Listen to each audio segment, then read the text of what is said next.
It was supposed to be a routine flight, just like any other day. The passengers boarded with a mix of excitement and exhaustion, each one carrying their own story. Among them was a young boy named Jordan, his wide eyes filled with wonder. At just 10 years old, every experience felt magical to him. This was his first time flying, and he couldn't hide his excitement. His mother, Monique, a hard-working nurse who rarely had time off, had saved for months to take her son on this trip. She wanted to give him a memory he would cherish forever. Jordan was dressed in his favorite navy blue hoodie, the one with future pilot stitched across the chest. He clutched a small toy airplane in his hands, making little whooshing sounds as he looked out the window. He had so many questions, and his curious nature was impossible to miss. The crew members walking past smiled at him, some even stopping to say how adorable he was. It was clear that Jordan's excitement was contagious, but not everyone shared the same warmth toward the little boy. One of the flight attendants, a stern woman named Evelyn, seemed to have no patience for children. With her perfectly pressed uniform and tightly pulled back hair, Evelyn had a reputation for running things by the book. To her, the cabin was her domain, and any disruption to the flow of her routine was unacceptable. She eyed Jordan from the corner of her gaze, already irritated by his animated chatter with his mother. As the plane prepared for takeoff, Evelyn began her rounds, ensuring everyone was seated and all luggage was properly stowed.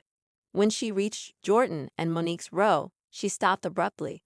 "Excuse me, ma'am," Evelyn said, her tone cold and authoritative. "I need you to make sure your child stays quiet and doesn't disturb the other passengers." Monique looked up, startled. "Oh, of course. I'll keep him calm." Jordan, oblivious to the tension, smiled brightly at Evelyn. "I can't wait to fly. Do you think I'll feel the clouds?" Instead of smiling back, Evelyn frowned. "This isn't a playground, young man. Keep your voice down." The passengers nearby exchanged uneasy glances. The tone Evelyn used was sharp, harsher than anyone expected. Monique gently placed her hand on Jordan's shoulder, trying to soothe him. "He's just excited," Monique said softly. "It's his first flight." "That's no excuse," Evelyn snapped. "He needs to behave, or we'll have a problem." Jordan's smile faded, and his small fingers tightened around his toy airplane. Monique's cheeks flushed with embarrassment as she muttered an apology, her voice shaking slightly. The mother and son quietly settled into their seats, but the joy in Jordan's eyes had dimmed. As the plane took off, Evelyn continued to keep an eye on them, her irritation growing with every little move Jordan made. At one point, he accidentally dropped his toy on the aisle floor, and before Monique could pick it up, Evelyn swooped in, her expression stormy. "This is exactly what I was talking about," Evelyn said, loud enough for the nearby passengers to hear. "If he can't follow the rules, maybe flying isn't for him." The words hung in the air, heavy and cutting. Monique's lips trembled, but she bit back her response, not wanting to escalate the situation. Jordan, on the other hand, looked down at his hands, his small frame sinking into the seat. 10 minutes later, something happened that no one on that flight would ever forget. The air inside the cabin felt heavier after Evelyn's sharp remarks. Passengers around Jordan and Monique tried to act like they weren't paying attention, but the occasional side glances and whispers made it clear that people were uncomfortable. Jordan shifted in his seat, staring down at the toy airplane in his lap. The excitement he felt earlier had all but vanished. Monique, on the other hand, sat stiffly, her hands gripping the armrests. She was trying her best to keep her composure. A part of her wanted to defend her son, to tell Evelyn she was being unnecessarily harsh, but another part feared causing a scene. She had worked so hard to save for this trip and didn't want to risk being removed from the flight. Jordan leaned toward his mom and whispered, "Did I do something wrong?" Monique's heart broke at the question. She put on a brave face and smiled gently at him. "No, baby, you didn't do anything wrong. Some people just don't understand how amazing you are. But I do, and that's all that matters." Her words brought a small smile back to his face, but it was fleeting. Evelyn continued her rounds, but her demeanor seemed even colder now. She was all business, walking up and down the aisle with a sharpness in her step, her eyes scanning for any minor infraction. It wasn't long before she found another reason to hover near Jordan and Monique's row. Jordan had unwrapped a small snack Monique had packed for him, a peanut butter and jelly sandwich carefully cut into triangles. As he munched quietly, a few crumbs fell onto the tray table. Evelyn's sharp gaze locked onto him like a hawk spotting its prey. She approached quickly, her heels clicking against the floor, and stopped abruptly beside their seats. "You need to clean that up," she said, her voice carrying the same sternness as before. Monique looked up, confused. "Excuse me?" "Your son is making a mess," Evelyn said, crossing her arms. "This isn't your kitchen table. We have rules here." Monique's face flushed with a mix of embarrassment and frustration. She grabbed a napkin from her bag and began wiping the tray table. "There," she said, her voice clipped but controlled. "Is that better?" Evelyn didn't respond. She simply gave a curt nod and moved on, but the tension she left behind lingered. A few rows back, an older gentleman had been watching the entire exchange. He leaned over to the woman sitting next to him, shaking his head. "She's out of line," he muttered. "That kid didn't do anything wrong." The woman nodded.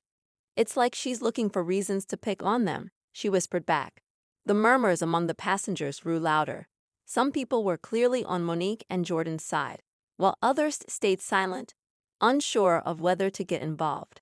One young woman, seated across the aisle, pulled out her phone and discreetly began recording. As the flight continued, the atmosphere grew more uncomfortable. Monique tried to distract Jordan by pointing out the clouds outside the window and telling him stories about the places they were going to visit. But her voice was quieter now, her usual warmth dampened by the weight of the situation. Jordan, still holding his toy airplane, asked softly, "Do you think the pilot knows how to fly really fast?"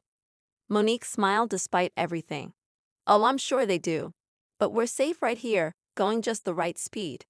Their quiet moment was interrupted by Evelyn's voice crackling over the intercom, announcing that the beverage service would begin shortly. As she and another flight attendant pushed the cart down the aisle, she avoided eye contact with Monique and Jordan, but her presence alone felt oppressive. When she finally reached their row, Evelyn didn't bother asking what they wanted. Instead, she turned to the next passenger without so much as a glance in their direction.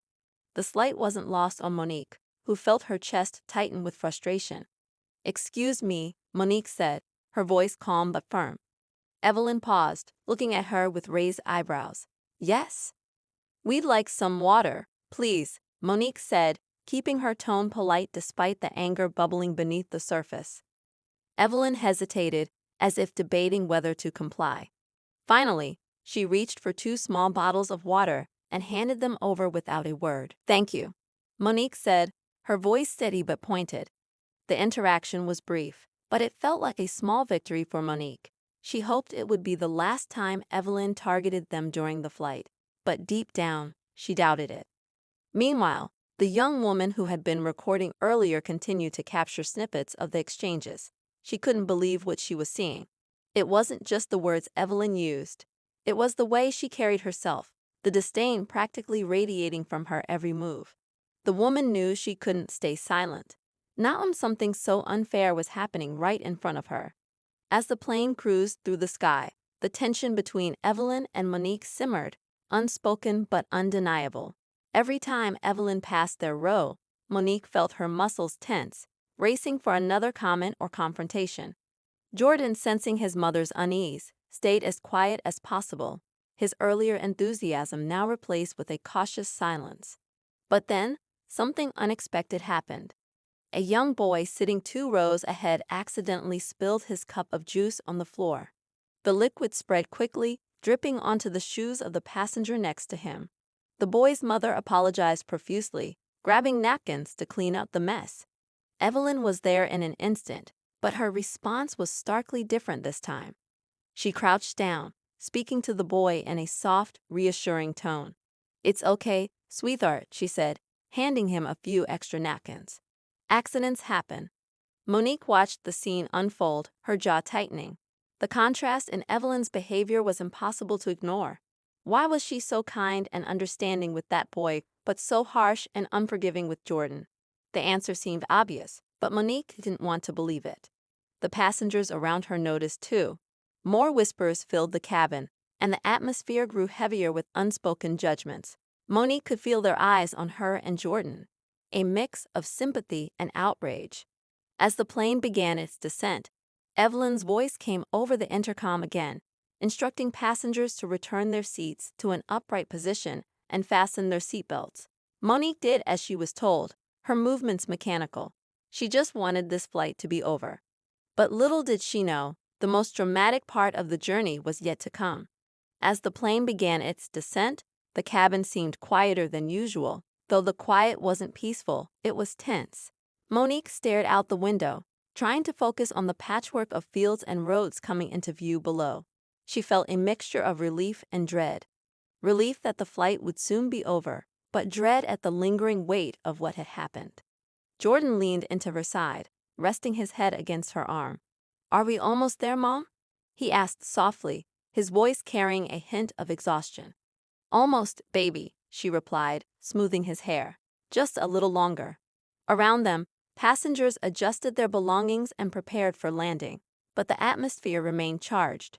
Several people kept glancing toward Evelyn, whose cold demeanor hadn't softened.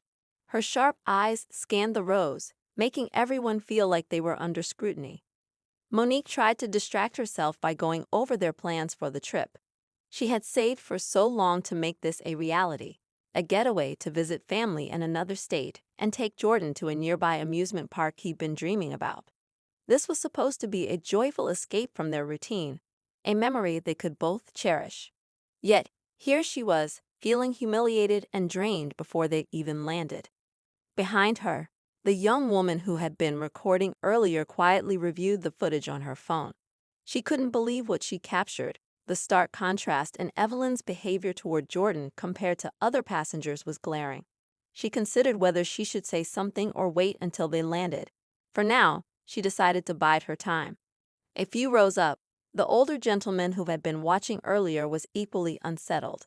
He leaned over to his seatmate, speaking in a low voice. "Did you see how she treated that boy? Completely unacceptable." His seatmate, a woman in her 30s, nodded. "It's obvious. She doesn't have a problem with kids. She has a problem with that asterisk kid." Their quiet exchange was interrupted as the plane touched down with a gentle thud, the wheels meeting the runway. A collective sigh of relief swept through the cabin, but for Monique, the end of the flight didn't feel like an escape. She worried about what might happen next, about how much of the experience Jordan would carry with him. As the plane taxied to the gate, Evelyn's voice came over the intercom one last time, thanking passengers for flying with them and instructing everyone to remain seated until the seatbelt sign was turned off. Her tone was as professional as ever, but to Monique, it felt hollow, lacking the warmth and sincerity she had heard on flights before. When the plane came to a stop and the seatbelt sign dinged off, passengers began gathering their belongings. Monique helped Jordan with his small backpack, trying to stay calm even as she felt the weight of all the eyes around them. "Mom," Jordan said quietly, "do you think that lady is still mad at me?" Monique crouched down to his level, looking into his wide, innocent eyes. "No, baby. You didn't do anything wrong, okay? Sometimes people act a certain way, and it's not about you, it's about them. Don't let her ruin your day." Jordan nodded, though his small shoulders still seemed to carry a weight they shouldn't have to. As Monique stood up, Evelyn appeared in the aisle near their row, speaking with another crew member. Her voice was low, but her body language suggested irritation. Monique tried to avoid looking at her, hoping to slip off the plane without further incident. But fate had other plans. Just as Monique and Jordan stepped into the aisle, Evelyn turned toward them. "Ma'am," she said sharply, "I hope in the future you'll teach your child to be more considerate of others. Flying is a privilege, not a playground." The words hit Monique like a slap. She froze for a moment, the humiliation washing over her all over again. Around them, passengers who were still gathering their belongings stopped what they were doing, the tension in the air palpable. This time, Monique couldn't stay silent. She turned to Evelyn, her voice steady but filled with emotion. "With all due respect, my son is 10 years old and was excited about his first flight. He wasn't disruptive or disrespectful. You've treated us unfairly this entire flight, and I've had enough. The cabin fell silent. Even Evelyn seemed taken aback, her mouth opening as if to respond, but no words came out. Before she could recover, the young woman with the phone stepped forward. "She's right," she said, her voice loud enough for everyone to hear. "I've been recording this whole time. You treated her and her son completely differently from everyone else, and we all saw it." The murmurs from earlier turned into a ripple of agreement. Other passengers began speaking up, backing Monique and calling out Evelyn's behavior. The older gentleman chimed in, his voice firm. "I've flown more times than I can count, and I've never seen a flight attendant act like that. It's unacceptable." Evelyn's composure began to crack as the voices grew louder. She looked around, her expression shifting from confidence to uncertainty. At that moment, the plane's captain emerged from the cockpit, drawn by the commotion. He approached the group, his calm presence commanding attention. "Is there a problem here?" he asked, looking between Evelyn, Monique, and the other passengers. Monique took a deep breath and explained the situation, her voice steady but tinged with emotion. As she spoke, the young woman offered to show the footage on her phone, and several other passengers nodded in agreement, corroborating the story. The captain's expression darkened as he listened. He turned to Evelyn, his tone measured but firm. "We'll discuss this further once the passengers have deboarded. For now, I suggest you step aside and let them leave without any more issues." Evelyn's face flushed, but she nodded stiffly, stepping back to let Monique and Jordan pass. As they walked down the aisle, other passengers offered kind words to Monique and Jordan. A few patted Jordan on the shoulder, telling him to keep smiling. By the time they reached the jet bridge, Monique felt a small sense of relief. But the story wasn't over.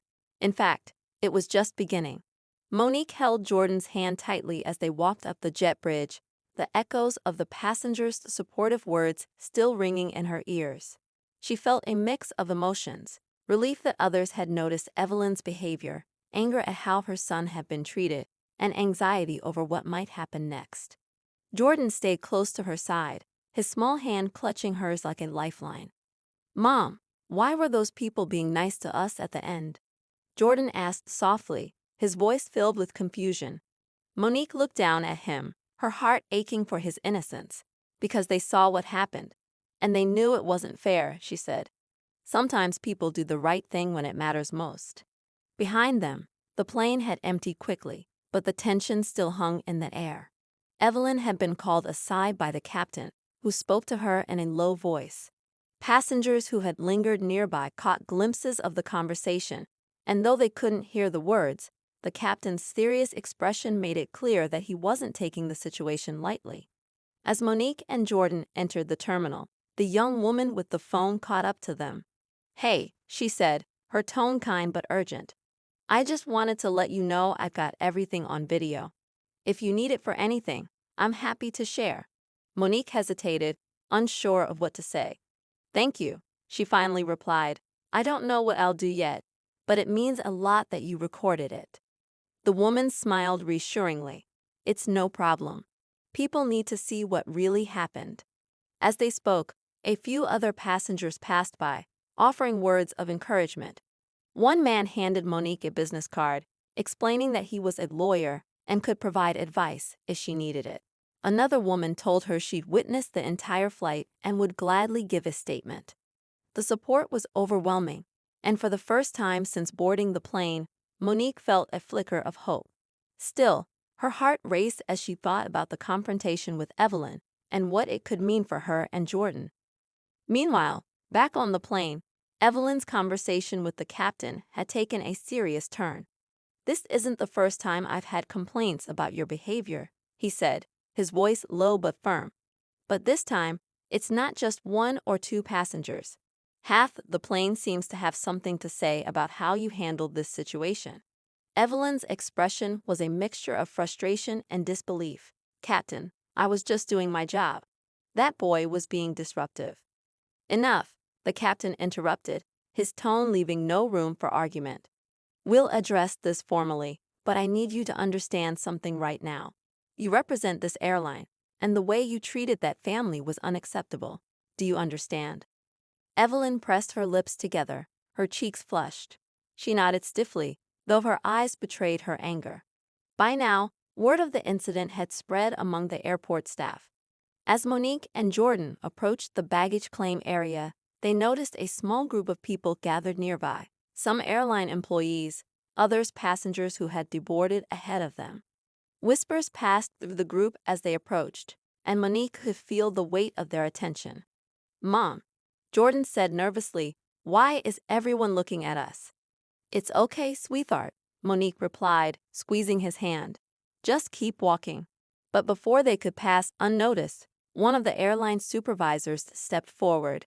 "Excuse me, ma'am," she said, her tone polite but serious. "May I have a word with you?" Monique stopped, her heart pounding. She nodded, though her grip on Jordan's hand tightened. "My name is Carla, and I'm the supervisor for this flight," the woman said, her expression kind but professional. "First of all, I want to sincerely apologize for the way you and your son were treated today. I've spoken to some of the passengers and reviewed a preliminary report from the crew, and I want you to know that we're taking this matter very seriously." Monique felt a mix of relief and skepticism.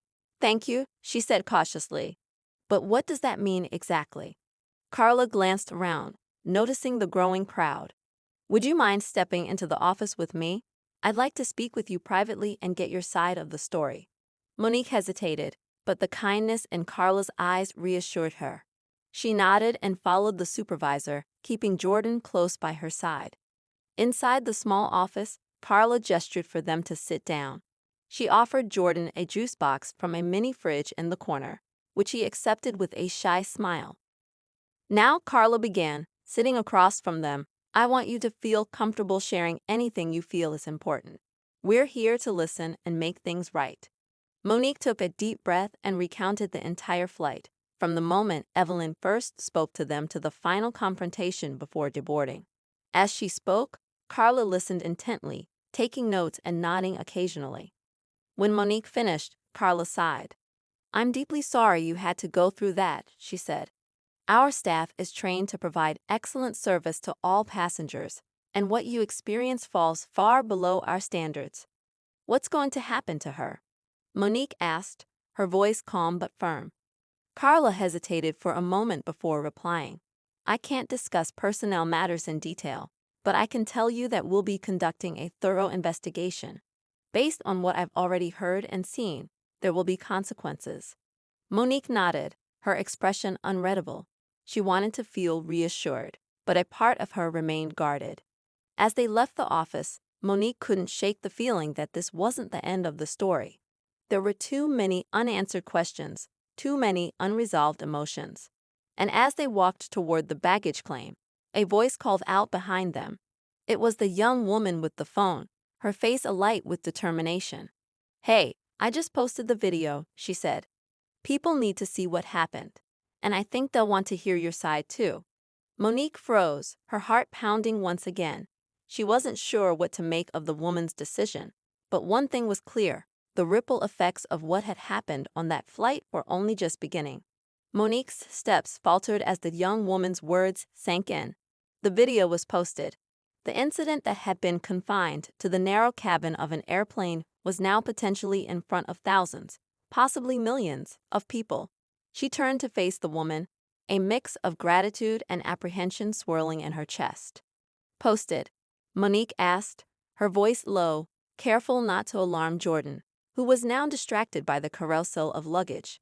The woman nodded, her expression earnest.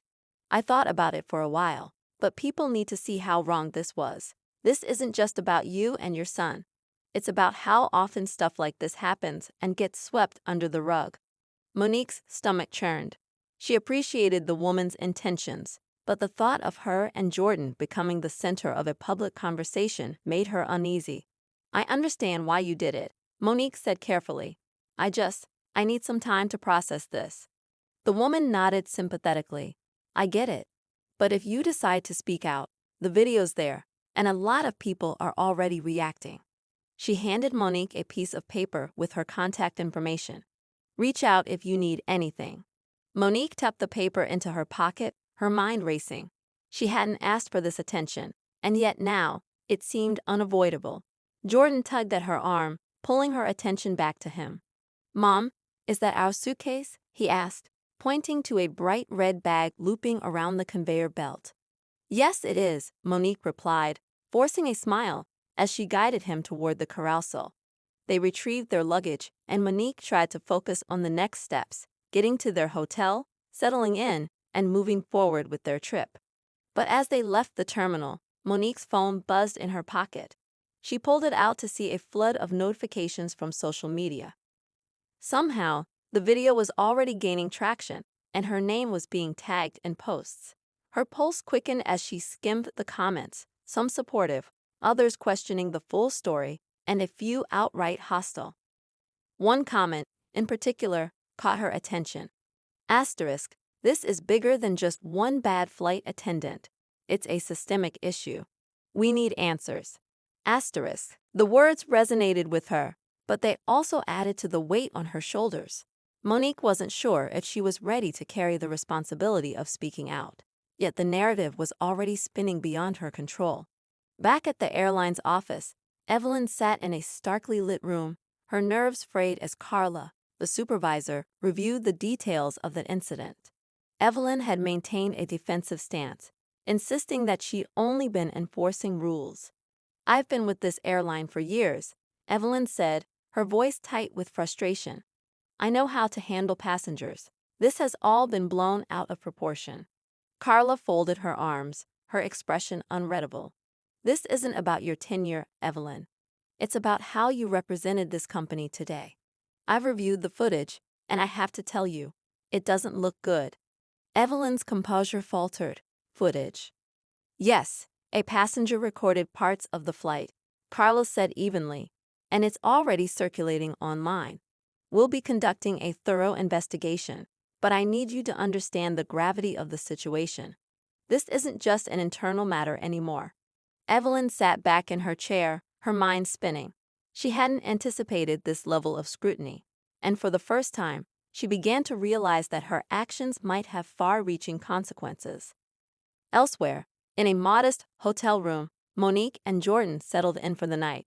Jordan had fallen asleep quickly, clutching the stuffed animal Monique had packed for him. Monique sat by the window, her phone in hand, staring at that endless stream of notifications. She clicked on the video link, her breath catching as she watched the familiar scene unfold. The camera had captured everything: the dismissive tone in Evelyn's voice, the tension in the cabin, the support from the other passengers. The comments below the video were a mix of outrage and debate, with people calling for accountability and sharing their own experiences. One message, sent privately, stood out among the noise. It was from someone claiming to work at the airline, though their name was anonymous. Asterisk. "There's more to this than you know. Evelyn's been reported before, but nothing ever happens. Maybe this time it'll be different." Asterisk. Monique stared at the message, her heart pounding. The idea that this wasn't an isolated incident but part of a larger pattern shifted something inside her. She had wanted nothing more than to move past the experience, but now she wasn't so sure. The next morning, as the sun rose over the city, Monique found herself sitting at the small desk in the hotel room, pen in hand. She began jotting down everything she could remember about the flight, determined to create a clear record of what had happened. As she wrote, her phone buzzed again. This time, it was a news alert. Asterisk video of alleged discrimination on flight goes viral. Airline responds. Asterisk. Monique clicked the link, her stomach tightening as she read the article. The airline had issued a brief statement, promising an investigation and emphasizing their commitment to diversity and inclusion. But it was the last line that caught her attention. Asterisk. The flight attendant involved has been placed on administrative leave pending further review. Asterisk. A mix of emotions washed over her: relief that action was being taken, frustration that it had taken this much to get there, and uncertainty about what would come next.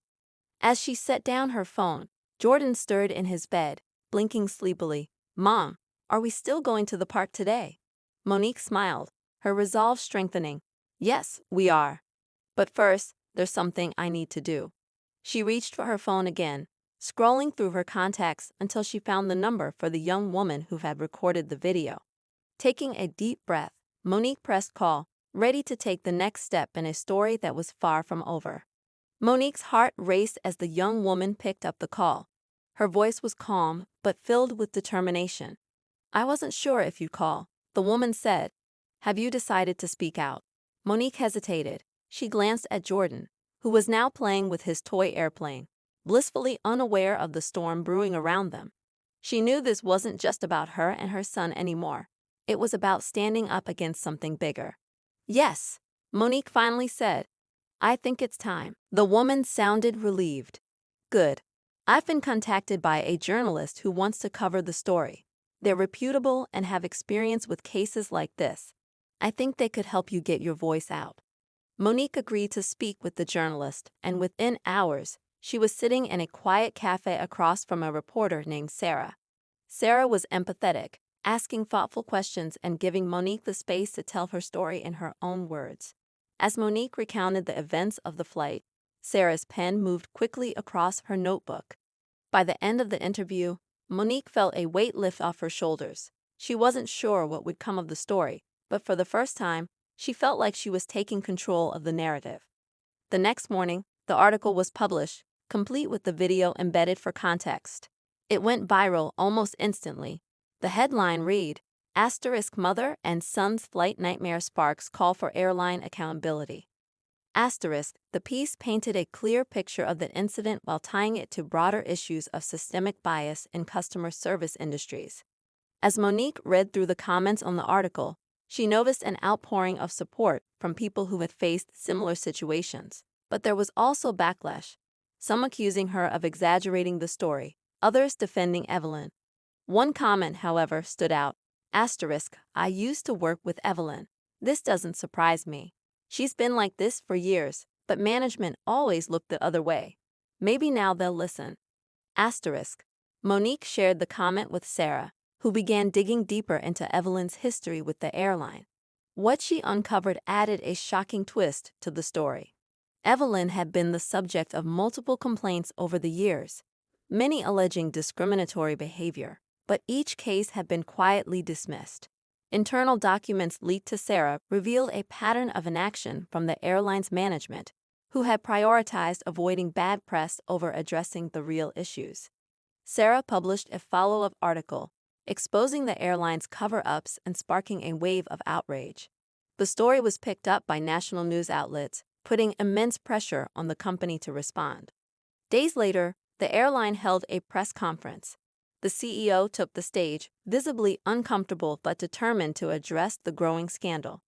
"We have failed to uphold the standards we claim to represent," he began. "Effective immediately, we are implementing a zero-tolerance policy for discrimination and launching an independent review of our practices." Monique watched the press conference from her hotel room, feeling a mix of vindication and exhaustion. The airline announced Evelyn's termination, citing her pattern of behavior as the primary reason. But just when Monique thought the story was over, an unexpected twist unfolded. A former employee came forward with allegations that Evelyn wasn't the only one who had been protected by the system. A network of favoritism and bias within the airline's management was revealed, implicating higher-ups who had enabled a toxic culture. This revelation turned the spotlight away from Evelyn and onto the broader issues within the company. Public pressure mounted, and a federal investigation was launched to examine the airline's practices. For Monique, the journey had been overwhelming, but it was far from over. While she hadn't set out to be an advocate, she realized that her voice had sparked a movement. She decided to partner with organizations focused on combating discrimination, using her platform to push for systemic change. As she tucked Jordan into bed that night, he looked up at her with sleepy eyes. "Mom, are the mean people gone now?" Monique smiled, brushing his hair back. "Not all of them, sweetheart, but we're working on it." Jordan nodded, his face calm and trusting. "Good. I knew you'd fix it." Monique kissed his forehead, feeling a sense of peace she hadn't felt in weeks. The road ahead was uncertain, but she was ready to face it, knowing that her story had made a difference, and that this was only the beginning.